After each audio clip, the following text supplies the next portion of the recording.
Welcome back to the Lighthouse Keepers Podcast. I'm your host, Mary Ellen Sherlock, and today I'm very excited to introduce you to my guest, Mindy Armandi. Mindy is the owner of Rejuvalift Aesthetics here in Southampton. She's the Collagen Queen. She also has a hashtag Mind Beauty Spirit.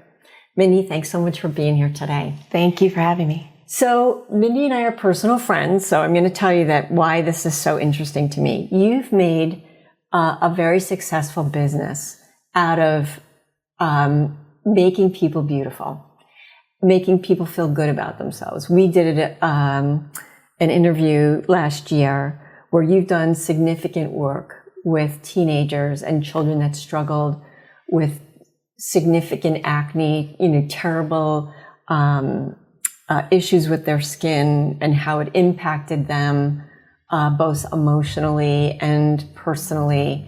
And you help debunk to a lot of parents there's no need to spend a lot of money on how we treat children. And it just kind of went to show that what you do with your business goes beyond the external. It's you actually really do care about your patients, and you've helped hundreds of kids kind of get past, the face is the first thing that they see. And so helping build that confidence and helping them with their skin. By the way, soap is a 4-letter word. If you know, you know. Don't ever do it. Never use soap. That's coined by Mindy. But it just had such a profound effect on me as somebody who doesn't just look at your business as a business. You actually do take care of your patients. And that's leading into our discussion today. Yes. Which is, you're learning about the beauty of the person, your clients, both inside and out. Yes. Can you tell us a little bit about this journey? It's really terrific. Yeah, it's not been a linear journey whatsoever. Is it ever? I don't think it's meant to be. Good point. I became aware of, I'm a very spiritual person. I also became aware that I had intuitive gifts, actually back when I was 14 years old. And at the time when you're 14, you just want to be normal like everyone else. Mm-hmm. Didn't really know what to do with that. And I tried to shut it down for a very long time. Or if I would get messages, I would get messages in the grocery store line about people, things like that. And I wasn't even trying. So you're almost like, can I just get home and make dinner right now? Yeah. And then I've been working with people and patients for over 30 years. Clinically, I was a college professor at one point. I've worn a lot of different hats. But I started noticing when I got into aesthetics that when I'm in people's energy and their space and touching them, maybe doing a facial or whatever, that I was picking up things. Some things that they weren't even aware that they were sharing with me at the time. Yes. And energetically. Right? Not saying a thing. Yeah. And I've learned that some people are open to hearing things like that. Some people are not, and I respect that. And I always do talk to people and say, how do you feel about so XYZ? And if they seem receptive, then I will share things. And sometimes the messages I get for people too are just to uplift them. They may not be showing it outwardly to me that they're feeling a little down about something, or maybe there's something going on personally in their lives. And then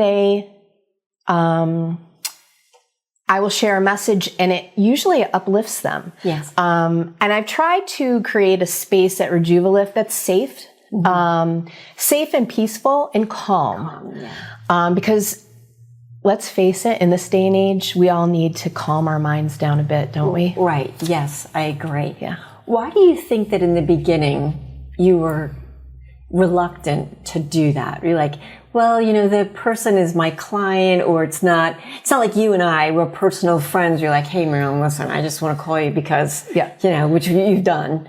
Why is it different? Or what made you feel like at some point I couldn't ignore it, Mary Ellen, because I had to be myself? Yeah. I think one of it is because I'm older now. That's good. Yeah. And the other thing is I'm like, this person is showing up to me because they have an aging concern. I shouldn't be putting anything else except that, that topic in the here and the now. Right.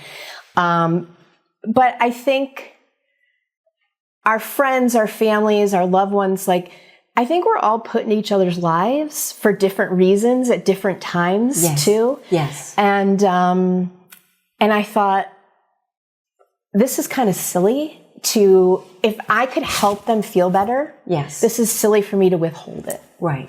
Exactly. Right. And so can you give us an example or a time when that was very wonderfully received? Like, Mary Ellen, I was surprised at how wonderful and accepting they were of my message.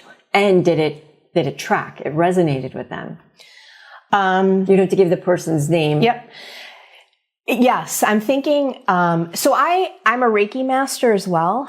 And She does it all. I teach Reiki, but I also practice Reiki, and I offer it as part of a facial as well. If someone just wants an added layer of relaxation and peace after their facial. And the person was not, I didn't think was going to say yes to the Reiki, but she did. And I picked up on a lot of frantic thoughts and anxiety. And afterwards I said to her, I got a lot of swirling thoughts in your head. What's going on? Do you want to talk about it a little bit? And she was like, you picked that up? And I said, yeah. But if you don't want to talk about it, we don't have to. And she said, no, I'd like to. So we talked about it. And then a frequency came up as well during the Reiki. And I said, they told me this certain frequency, if you listen to this music at a 732 frequency, it's going to help calm you. And an answer to your problems is going to come through. And she was so grateful. And she's come back for just Reiki sessions, actually. No kidding. Yeah. Isn't it? And are you surprised sometimes that when this happens, you're like, I hope I'm not, yes, you're here for one thing, but I just have to tell you, this is, there's this wonderful woman on TV. She'll walk into a grocery store and listen, I have a message for somebody. And she walks over and people are, oh, your loved one from the other side. And people are like, that's crazy. But when the message comes, you feel like I have to deliver it. And people, like you said, people are very grateful or open to hearing the message, because the reason that it's coming from you at this time, it's synchronistic, I guess. Yes. Yeah. So 10 years from now, yes, Mary Ellen, I'm doing more of that healing energy. So you heal the outside, and now you're being told you can't ignore this other gift you have. Yes. Is that always become a challenge where I feel called to do more, or at this current time I can do both? So at this current moment in time, I can do both. 10 years from now, that the retirement plan, I always say I don't plan on retiring, just because I like to be around people. I like to be active. But my retirement plan is to do more of the energy healing. Right. And right now I can do both, but I am aware that if I don't offer the energy healing, or if I'm not keeping up with what I'm supposed to be spiritually, then I'm not really fulfilling my purpose here. Okay, so that's so important that you do feel in a way, it's a calling. I think everybody has the gift of intuition. I agree. It's whether you accept it or not. And whether just like going to the gym, you have to kind of work on it, work on that muscle, work on that gift. Yep. And there are some people that I know, even for myself, there's a point where you second guess, no way. Yep. That can't be right. I still do. Yeah. And I think that's just the like our mind or our ego saying that can't be. And it's I still second guess myself. I mean, I think it's human nature. Right. But tell me, yes, this is why this question is so important for somebody like you. In a world where we have gotten more invested in cell phones and social media platforms and things where everything is about how you physically look. Yep. I mean, you've built a successful business around this. Yes. What I feel like I'm veering more towards, Mary Ellen, is people need to be invested on what's on the inside. Mm-hmm. That's the part where you're going to find more joy, more happiness in your life when you really tap into what you're here for. What does your internal rudder say that you should be doing? And if that were the case, what do you think that you would be doing more of? Reiki, for example? That's a hard question. Only because when the universe takes you down a certain path. Yes. And they're like, this is great. We love this. Keep going. You're doing both. But the universe in these current times that we've seen since the pandemic, Mindy, we're going to need you to do more of this. I think what I like that. Tell a friend. I'm only saying because I feel like there are more people that are getting into this line of encouraging people to, hey, listen, you do you. Yep. You be you. Don't worry about what everybody else is. It's very hard. I mean, it's addictive. Yep. You get honed in and you're like, am I okay? Am I okay? And you look for that external validation. Yes. But folks like yourself that are teaching, that intuition and sending messages and encouraging people like, you got this, or you're going to be okay. I do think that there's people that are searching. I do too. For guidance like that. Sometimes I get a little nervous about that too, because I'll scroll through Instagram and there's a lot of people that I, follow spiritually. But sometimes I'm like, ooh, I'm not sure they're authentic in their message on, their social platform. Yeah.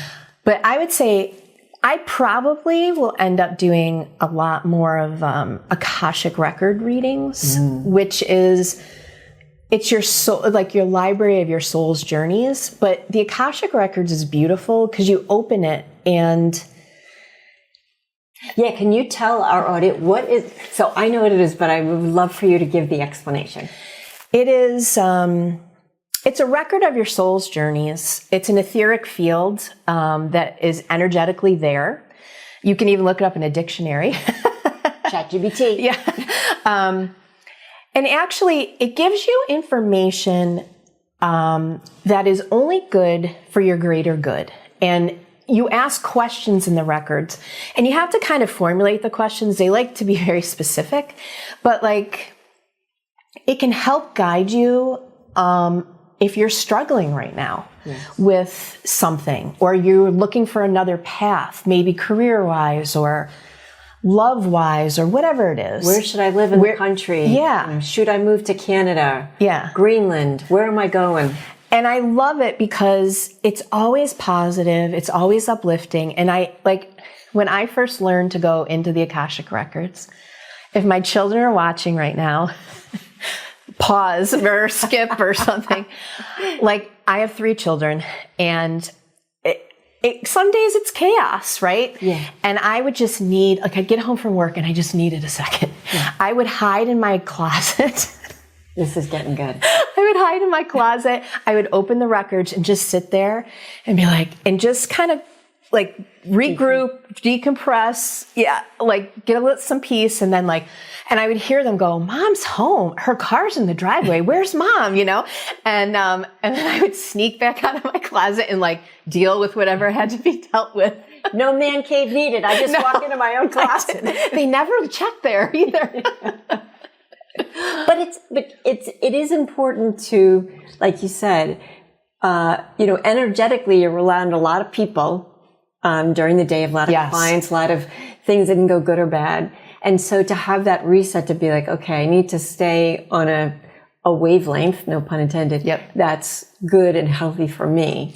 And also the other thing that I've learned just from studying with people or taking courses or reading books is, I'm an empath. I mean, I don't even think 30 years ago that was a word. Yes.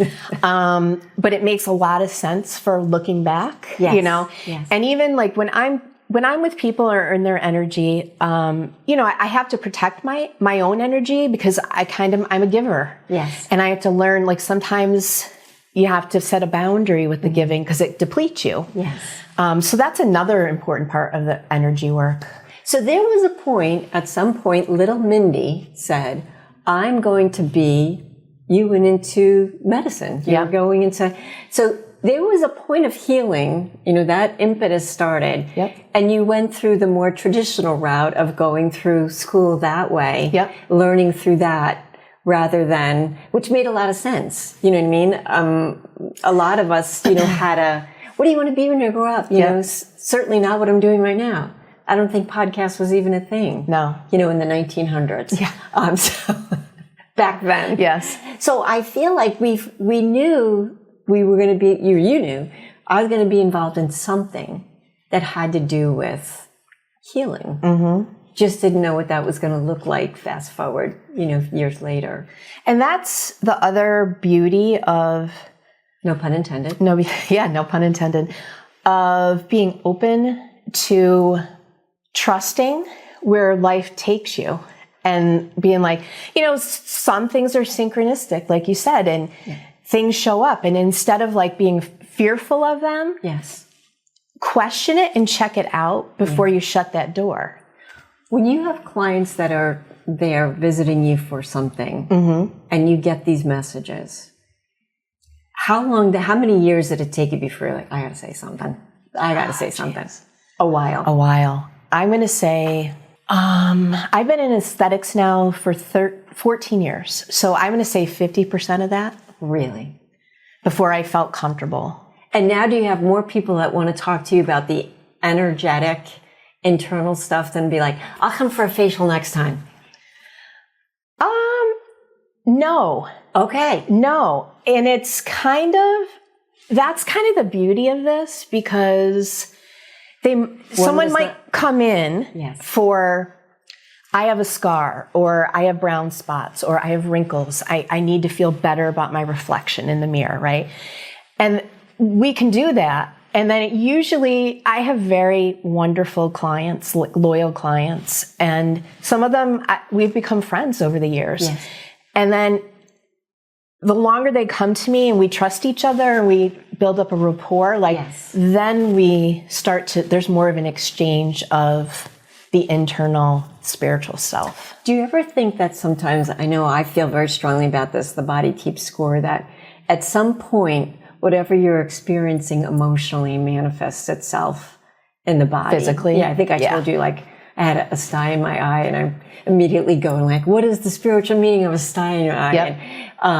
And then you're like, oh, that totally tracks. And so when you feel like people can be like, Mindy, I don't know, why am I so wrinkly, or why am I so dry, or why am I so ever? There's usually some kind of spiritual lack or something that can rejigger that it, can heal you that way. Do you believe that as well? I do. And, I talk about certain things like wearing sunscreen or whatever, not using soap, double wash your face.